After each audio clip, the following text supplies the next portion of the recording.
Ассаламу алейкум кыргыз элим, сиздер менен Ачык Айкын каналы. Ар дайым жаңы жаңылыктарды угуу үчүн биздин каналыбызга катталып, коңгуроочону басып кетиңиздер.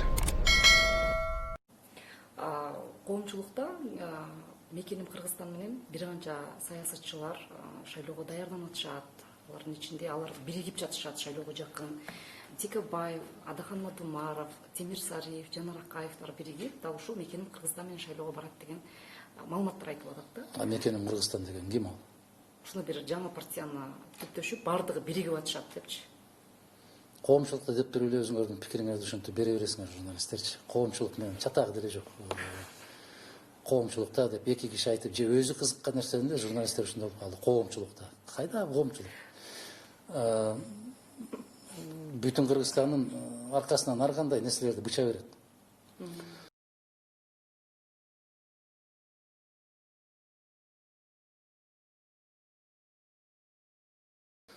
Башка маселе, мен бүгүн эле жана маалымат көрдүм.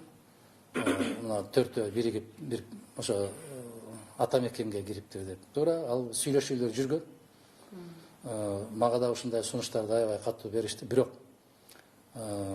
биздин баалуулуктарыбыз башка. Биздин максаттарыбыз башка. Биздин мамлекеттик түзүлүш боюнча, мамлекеттик тартип боюнча, эл аралык саясат боюнча, экономикалык маселелер боюнча таптакыр башка. Ошондуктан биз биригүүгө эч мүмкүнчүлүгүбүз жок.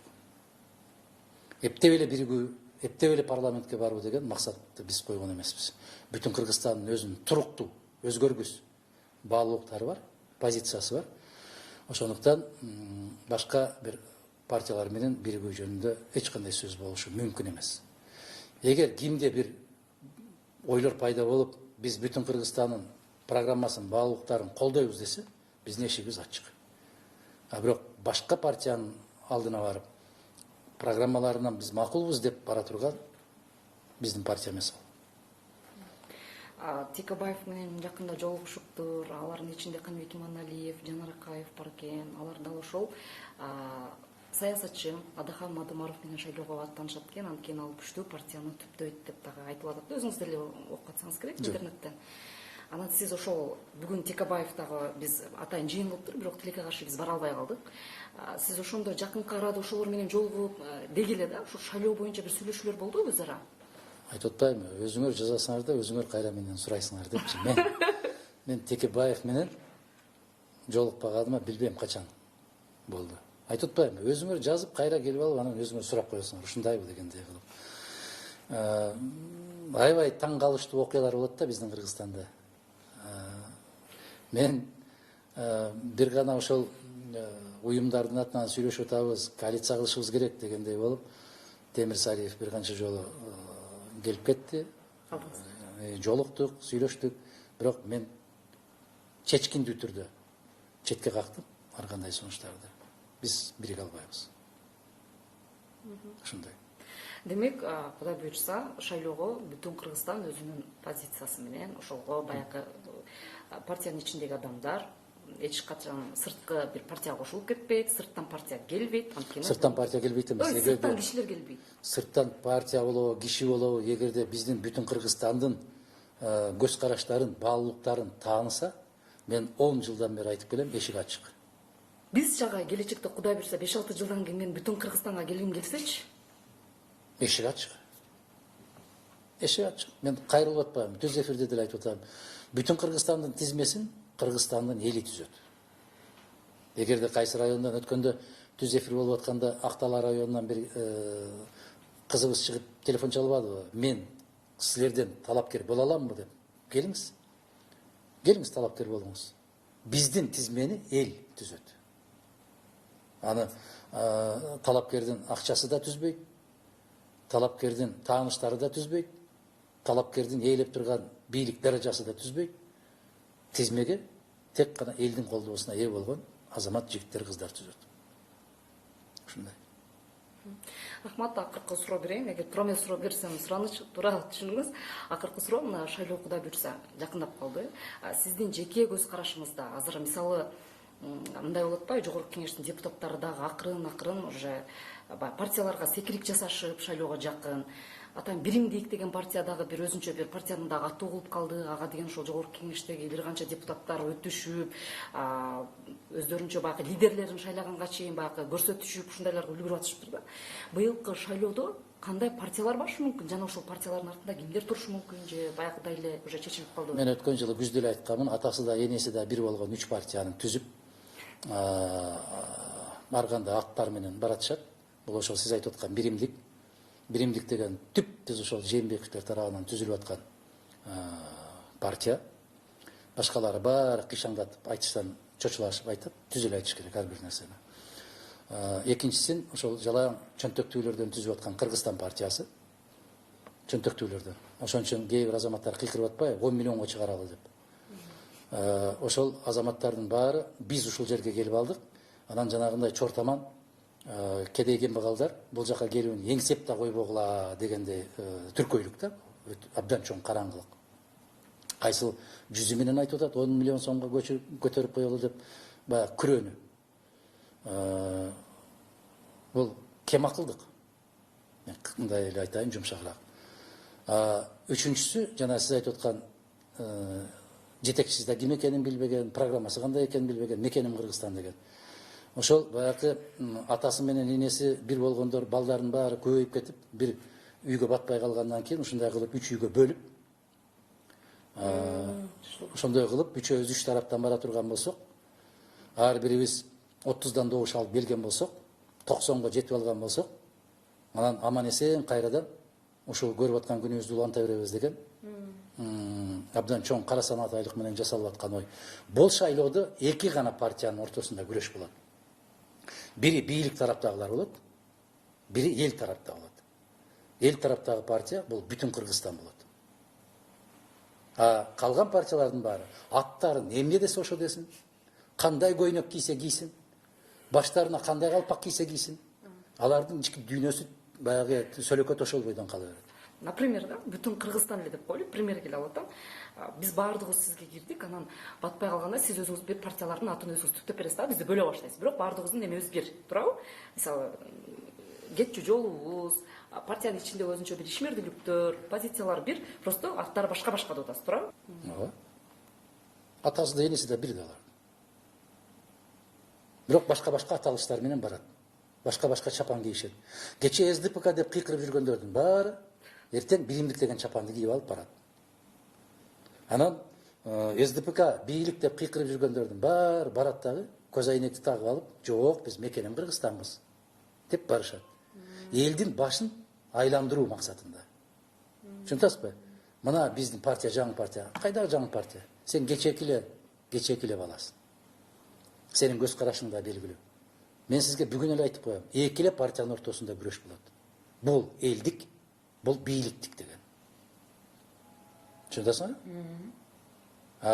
Бирок шайлоого чыкканда бирип айтат, биз анча-мынча сизди сындап коебуз, кечирип коебуз, өзүңүздүн балаңызбыз го деп. Мына ошондой деген куулукту жарат. Куулук менен барат. Башка партиялар айтпаса, мен баарын ачык эле айтайын. Ушундай куулук менен күрөш жүрөт. Эл аябай сак болуш керек. Эл абдан кылдаттык менен мамиле жасаш керек. Анан бүгүн жанагы ун берип келип аткандар толуп атпайбы азыр? Ысык көлгө барып, Нарынга барып, Баткенге барып, баягындай өтө жүрөктөрү боорлор езилип кетип, боорукердик көрсөтүп аткандар. Бүт баары шайлоонун аркасынан гана жасалып аткан иштер. Алардын боорлору езилбейт, алардын боору. Бул шайлоого жасалып аткан шайтандын оюндары. Эртең эл кайрадан чуркап ушулардын аркасынан кетет дагы, шайлоо бүткөн эртеси күнү анан отуруп алып, сөгүнүп отурат. Атаңдын көрү баягыларды келип калыптыр. Келип калган жок, сен алып келдиң. Анын унун төлөп бердиң. Берип аткан майын төлөп берип атасың. Алып аткан акчасын актап берип атасың. Ошондуктан сак бол. Сак бол, кагылайын элим, сак бол. Кызыл кекиртек кыйла жерге секиртет деп, кичине бирдемесин алып жеп алып, секиргениң эч нерсе эмес. Келечегиңди жок кылып атасың, айланайын кыргызым. Келечегиңди сатып атасың, келечегиңди өз колуң менен жеп атасың. Бул күлкүлүү эмес, бул кайгылуу, бул ыйлай турган бүгүнкү кырдаал. Мына ошол 3-4 партия бири-бири менен жармашып, боорлор езилип, ыйлап сыктап кыдырышат эми. Баарына тил бүтөт. Мына ушундай көрүнүштөрдү күтөсүңөр. Вы знаете, у меня такое ощущение складывается, я не знаю, может быть это субъективное все, что действующая власть, она просто не репрезентативна, она не отражает интересы Но народа. это от кого зависит? От требования самого народа. Отчасти да, отчасти нет. Вы же знаете, как выборы проводятся. Нет, извините ваша партия меня. сама становилась жертвой. Я согласен, извините, но кто должен требовать, чтобы выборы Народ. прошли? Опять-таки народ. Источником власти является народ. А хочет ли этот народ быть источником этой власти? У нас поразительное общество. Сами выбирает, а потом на следующий день начинает хаять их. Ну, Посмотрим. народ неискушенный же еще. Народ как ребенок. Вы теперь подтверждаете мои же слова. Отчасти Вы да. больше подтверждаете мои слова, чем я сам. Народ выбирает, потом на следующий день очухается и начинает их материть и ругать. Извини меня, кто их выбирал? Это первое. Второе. Парламент – это представители народа. Это представительная власть. Народ делегирует. Кому делегирует свою власть народ? Тем, которые дают определенные какие-то там на 2 часа кайфа. Еду, питье, концерт. Народ же должен думать. Вот эта вот коронавирусная истерия раскрыла глаза обществу, не только у нас в Кыргызстане, в соседних государствах, вообще в мире, что без сабантуев, без стоев, без всяких вот этих вот посиделок можно, оказывается, прожить. Все, что ты накопил, это ерунда. Вот то, что ты купил себе какую-то машину или одежду брендовую какую-то там, да, вот, это ерунда, оказывается, если ты заболел. И это лишний раз доказывает, насколько был в философском понимании этого слова был прав Стив Джобс. Согласитесь? Какая разница, ты насколько там сегодня пообедал? Есть люди, которые обедают за 3000 сомов, есть люди, которые там довольствуются 120 рублей или 60 рублей. Какая разница? Ведь человек рожден не для того, чтобы там только потреблять и потреблять и потреблять. К сожалению, вот это потребительское общество, они говорят, безответственно ведут себя во время выборов.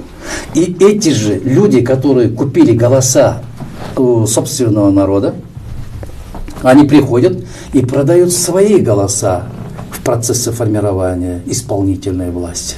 Согласитесь? Да. А потом, сформировав это исполнительные ветви власти, на следующий день они сами ругают эту власть. То есть вот это вот каскадное явление, сначала источник власти, потом представители этого источника, потом власть, Замкнутый круг. да, потом власть, которая сформировала этот представитель этого источника, и получается, что водоворот. Это безвыходное положение. Надо быть ответственным в процессе, когда формируют своего представителя. Это общество. Должна быть определенная политическая, общественная культура. Это общество должно чувствовать свою персональную ответственность перед будущим.